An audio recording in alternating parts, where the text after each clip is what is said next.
அனைத்து ஆசிரியர்களுக்கும் வணக்கம். Smart life Tamil YouTube channel வாயிலாக உங்கள் அனைவரையும் சந்திப்பதில் மிக்க மகிழ்ச்சி. இந்த சேனலை சப்ஸ்கிரைப் பண்ணாதவங்க தயவுசெய்து சப்ஸ்கிரைப் பண்ணிக்கோங்க. இந்த வீடியோவை லைக் பண்ணுங்கள். நாம் கடந்த 2 ஆண்டுகளாக பிஜிடிஆர்பி என்று சொல்லப்படக்கூடிய முதுகலை பட்டதாரி ஆசிரியருக்கான தேர்வு எப்போது வரும் என்று காத்திருக்கிறோம். ஆனால் அந்த அறிவிப்பு வராமலே இருந்தது. தற்போது இந்த பிஜிடிஆர்பிக்கான சிலபஸ் என்பது மாற்றப்பட்டது, நாம் அனைவரும் அறிந்தோம். அதனைத் தொடர்ந்து இன்று தமிழக சட்டப்பேரவையில் பட்ஜெட் தாக்கல் செய்யப்பட்டதை நாம் அனைவரும் அறிவோம்.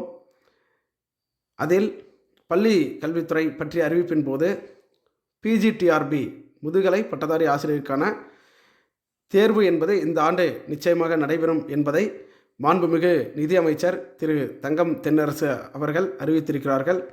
அதுவும் எத்தனை பணியிடங்கள் என்பதையும் தெளிவாக தெரிவித்து விட்டார். நாம் அனைவரும் எத்தனை பணியிடங்கள் இருக்கும் என்று எதிர்பார்த்து கொண்டிருந்தோம். அச்சூழலில் நமக்கு 1721 அதாவது 1721 பணியிடங்கள் நமக்கு காலி பணியிடங்களாக உள்ளது. அவை தேர்வு முடிக்கப்பட்டு இந்த ஆண்டுக்குள் நிரப்பப்படும் என்று நமக்கு தெரிவிக்கப்பட்டுள்ளது. எனவே பிஜிடிஆர்பி எப்போது வரும் என்று எதிர்பார்த்து காத்திருந்த ஆசிரியர்கள் இப்போதிருந்து நீங்கள் படிக்க தொடங்கினால் உங்களால் நிச்சயமாக வெற்றி பெற முடியும். நமக்கு ஒரு மனநிலை இருக்கிறது, என்னவென்றால் தேர்வு வந்தால்தான் நம்மால் படிக்க முடியும். ஏனென்றால் தேர்வு எப்போது வரும் என்றே தெரியாமல் எப்படி படிப்பது என்ற ஒரு கேள்வி இத்தனை நாள் நமக்குள் இருக்கும். நாம் படிக்கக்கூடிய ஆசிரியராக இருப்போம், பிஜிடிஆர்பி நாம் தேர்ச்சி பெற வேண்டும் என்று இருப்போம். ஆனால் எப்போது தேர்வு வரும் என்றே நமக்கு தெரியாமல் நாம் படிப்பதில் பல்வேறு சிக்கல்கள் இருக்கும். அந்த படிப்பதற்கான மனநிலை என்பதே நமக்கு வராது. ஆனால் இப்போது இந்த ஆண்டு தேர்வு என்பது நிச்சயம் என்பது உறுதியாகிவிட்டது.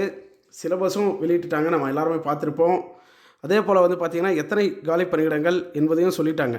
இந்த இடத்துல நிறைய பேருக்கு ஒரு சந்தேகம் வரும், சார் என்ன சார் 1721 தானா, நான் கூட ரொம்ப எதிர்பார்த்தேன் சார் அப்படின்னு நினைப்போம். ஆனால் 1721 பணியிடங்களில் நமக்கான ஒரு பணியிடம் நிச்சயமாக இருக்கும் என்று நம்பிக்கையுடன் நீங்கள் படித்தால் நிச்சயமாக வெற்றி உங்களை வந்து சேரும்.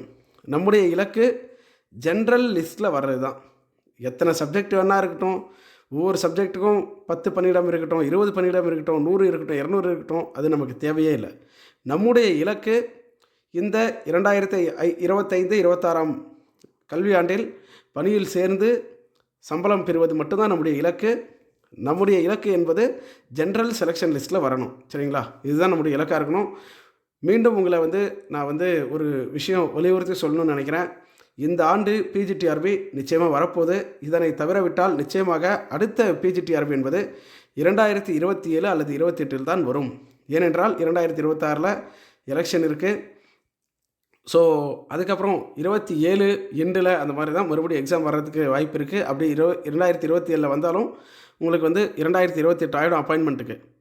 ஏன்னா இந்த வருஷம் எலெக்ஷன் இருக்கனால வெகு விரைவாக ப்ராசஸ் பண்ணி உங்களுக்கு அப்பாயின்மெண்ட் கொடுத்துருவாங்க. ஆனால் ஸோ எலெக்ஷன் முடிஞ்சு மறுபடியும் எப்படியும் 1 வருஷம் 1.5 வருஷம் கழித்து தான் எக்ஸாம் வரும். அப்படியே வந்தாலும் அப்பாயின்மெண்ட்டில் தாமதங்கள் இருக்கலாம். அதனால் ஆசிரியர்களே இந்த அரிய வாய்ப்பை பயன்படுத்தி நீங்கள் அனைவரும் வெற்றி பெற வேண்டும் என்று நம்முடைய சேனல் சார்பாக உங்களை வேண்டி விரும்பி வாழ்த்தி கேட்டுக்கொள்கிறேன். நம்முடைய சேனலில் இனி ஆசிரியர் தொடர்பான பல்வேறு வீடியோக்கள் வெளிவரும்.